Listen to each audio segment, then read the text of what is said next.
Hi, everyone. I'm Amelia, a marketing manager at one of Chicago's top firms. Losing my mom to cancer 5 years ago was devastating, but my dad and I stay close. Weekly dinners, weekend movies, the works, it was our way of holding on to each other. That all changed when Sophia entered our lives. Your father deserves happiness, Amelia. You want that for him, don't you? Sophia had said when she first moved in with her daughter, Mia. I smiled and nodded, determined to be supportive, but something about her didn't sit right with me. Dad, I made your favorite pot roast, just like Mom used to, I said one evening, excited to keep our tradition alive. Oh, David, honey, Sophia interjected, placing a hand on Dad's arm. Mia and I already planned a special dinner tonight. Maybe Amelia can come another time. Those another times started piling up.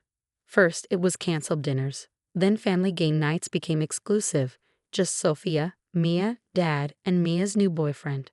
It's just that Mia's been struggling with her new job, Sophie would say with a pitying smile. She needs family support right now. You understand, don't you, dear? I did understand too well. Sophia was slowly edging me out. But what could I do? Dad seemed happier than he had been since Mom passed. Then came the accusations. Amelia, have you seen my sapphire necklace? The one your father gave me for our anniversary?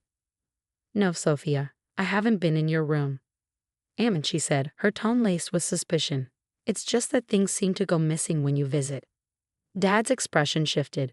For the first time, he looked at me like I was a stranger. Sweetie, he said one evening, his voice heavy, Sophie mentioned you've been distant. Is everything okay? Dad, I'm trying to be here, but every time I make plans. I know you're busy with work, he cut in, but family should come first. Sophia says. Sophia says. I interrupted, my voice shaking. What about what I say? I glanced at the family photos on the mantel. Mom's smile, frozen in time, was now surrounded by pictures of Sophia, Mia, and Dad. My graduation photo, once proudly displayed, was gone. Where's my graduation picture? I asked, my chest tightening. Oh, Sophia said, her voice light. Mia needed the frame for her certification photo. You don't mind, do you? It was just gathering dust anyway. I watched as she placed her hand on Dad's shoulder, her sweet smile never quite reaching her eyes.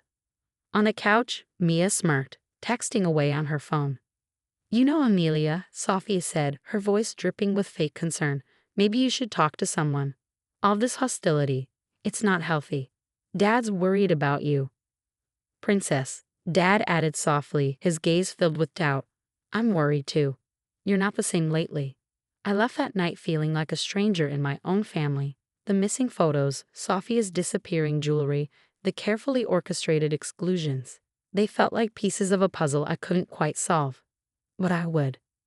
I'll see you next Sunday for dinner, I asked hopefully. Oh, about that, Sophia said, exchanging a glance with Mia. We're keeping it small, family only. Family only. I was starting to understand exactly what that meant. A week later, Sophia's voice oozed sweetness over the phone. Amelia, sweetheart, about Thanksgiving. Mia's fiance's family is joining us. We're already at capacity. You understand, right? I swallowed hard. Sure, Sophia. Maybe I could stop by for dessert. Oh no, that would be so awkward. Why don't you come for Christmas instead? That Thursday, I sat alone in my apartment, eating takeout turkey with Netflix playing in the background. My phone buzzed, a notification from my cousin Amy. She'd posted photos of the family Thanksgiving dinner. My heart stopped. There was Uncle Jack, Aunt Willow, my cousins, even Sophia's book club friends, at least 20 people crowded around our family table. What a wonderful family gathering. Sophia had commented, complete with heart emojis. Hands trembling, I scrolled through the pictures. In one, I spotted Mom's antique serving dishes, the ones Sophia had claimed went missing last month. The next day, my phone exploded with texts. How could you, Amelia? Dad trusted you. I can't believe you'd steal from your own family. Then Dad called. His voice was cold, disappointed in a way I'd never heard before. Princess, he said, the nickname now feeling like a weapon. Sophia's diamond tennis bracelet is missing. And your mother's pearl necklace. Dad, I would never. Mia saw you going through Sophia's jewelry box last week when you stopped by. I wasn't even there last week. I was in New York for work. Don't lie to me, Amelia. Mia has no reason to make this up. The phone call ended with my protests falling on deaf ears. Later that night, Aunt Willow called. Listen, Amelia, about Sarah's wedding, given the circumstances, we think it's best if you don't attend. What circumstances? The lies Sophia's spreading. Mia showed us the empty jewelry boxes in your old room. And with your recent behavior. I sank to the floor, my head spinning. My old room? I hadn't been allowed in there for months. Sophia always had an excuse. She was redecorating, storing Mia's things, having the carpet cleaned.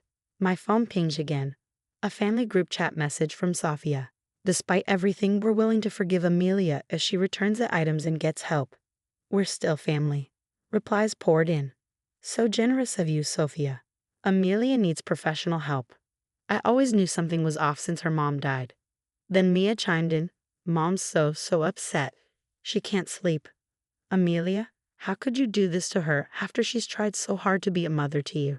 I typed and deleted responses until my fingers ached. Nothing I said would matter. They'd already decided I was guilty. Dad's final text shattered me. Your mother would be so disappointed. Until you're ready to admit what you've done and apologize to Sophia, I think it's best you don't come around. I stared at Mom's photo on the wall, tears streaming down my face. I'll fix this, Mom, I promise. I'll show them who Sophia really is.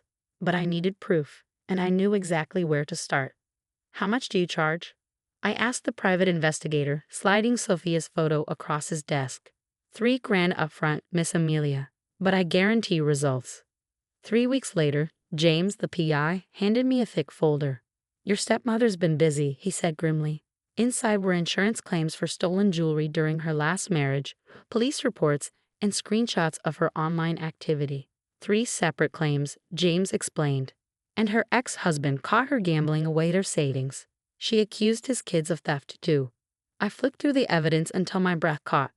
There it was, my mother's pearl necklace, listed on eBay by an account under the name Maya Styles 24.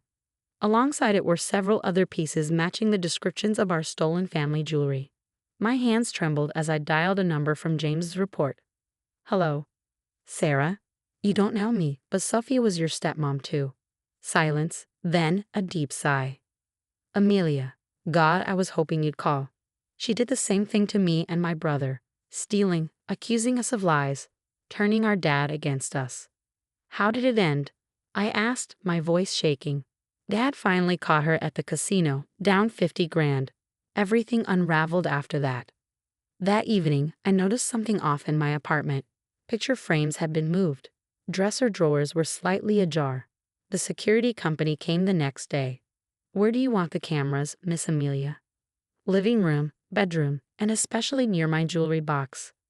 2 days later, my phone buzzed with a motion alert. I opened the footage and froze.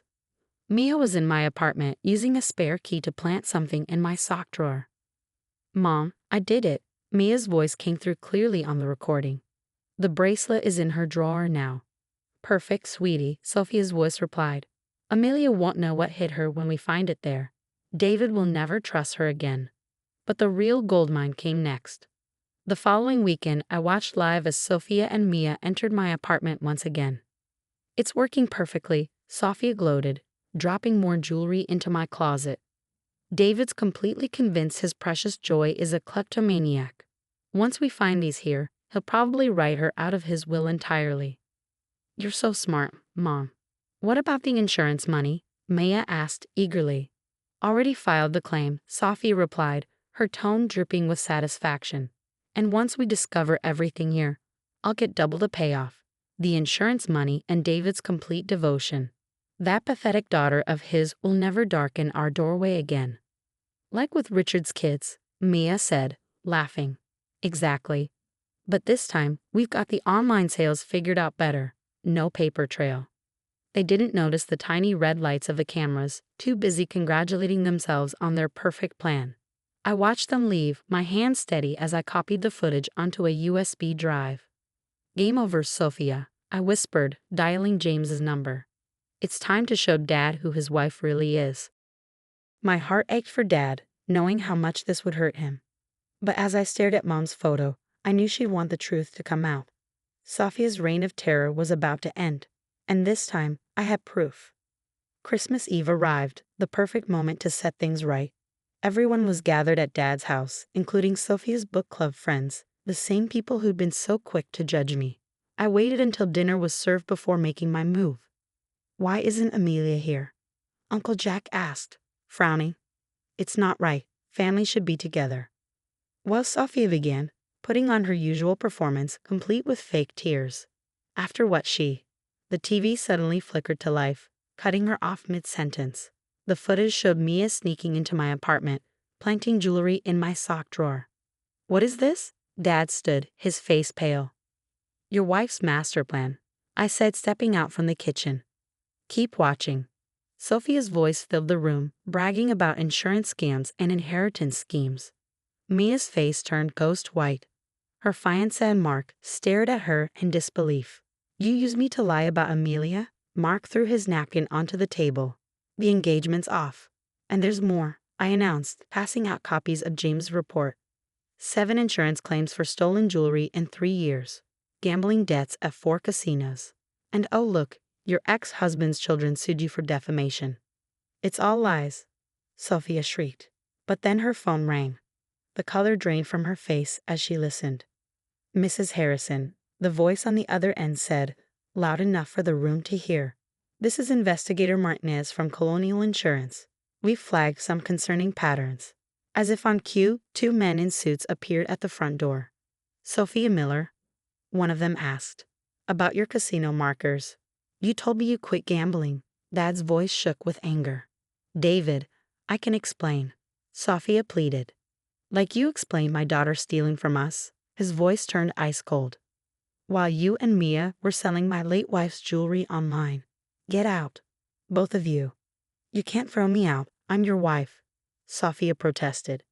"Not for long," Dad snapped. "And I hope you have a good lawyer. Mine will love this evidence." Sophia and Mia left in disgrace, followed by police officers armed with breaking and entering warrants. 1 year later, I sat in my new corner office, having made partner at my firm. My phone buzzed with news. Sophia's bankruptcy filing had been approved, and Mia was serving community service. "Ready for dinner, princess." Dad stood in my doorway, looking younger, freer, without Sophia's poison in his life. "Just 1 sec," I said, smiling at a text from Sarah, Sophia's former stepdaughter. Sophia tried applying at my company. Should have seen her face when she saw me on the hiring committee. As Dad and I walked out, he looked at me with pride. "You know Amelia," he said, his voice warm. "Your mom would be so proud of how you handled everything. Not with revenge, but with truth. If you discovered someone was deliberately destroying your relationship with your only surviving parent, what would you do? Would you gather evidence quietly like I did? Or would you confront them immediately? With toxic people, timing is everything. Sometimes patience and planning lead to better justice than impulsive reactions." I'd love to hear your thoughts in the comments below.